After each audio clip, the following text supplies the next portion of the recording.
కొన్ని long frock, ఒకటి body లంగా, ఒకటి లాంగ్ చూపిస్తాను. ఒక్కసారి చూడండి ఎలా ఉన్నాయో కామెంట్ చేయండి, లైక్ చేయండి, షేర్ చేయండి. మీ కామెంటే నాకు ఒక బూస్టింగ్ లాగా అనిపిస్తుంది. ఒకసారి ఇది చూపిస్తా. ఫస్ట్ లాంగ్ ఫ్రాక్ చూపిస్తాను ఒకసారి.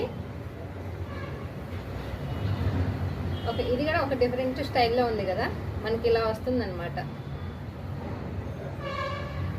రెయిన్బో కలర్స్ లాగా ఉంది చూడండి ఒకసారి.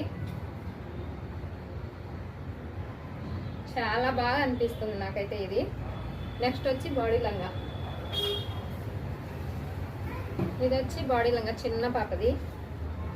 కింద మనం అంతా స్కాలప్ ఇచ్చేసాను, కింద అంతా స్కాలప్ ఇచ్చేసి డోరీస్ ఇచ్చేసాను. ఇది బ్లౌజ్ అన్నమాట. బ్లౌజ్ చూడండి అసలు నెక్లెస్ లాగా 3 నెక్లెస్లు వచ్చినట్టు ఉన్నాయి. హ్యాండ్ వచ్చి షార్ట్ హ్యాండ్ ఇచ్చేసాను. ప్యాక్ వచ్చి నార్మలే అనమాట. నాకైతే బ్లౌజ్ అయితే బాగా నచ్చింది.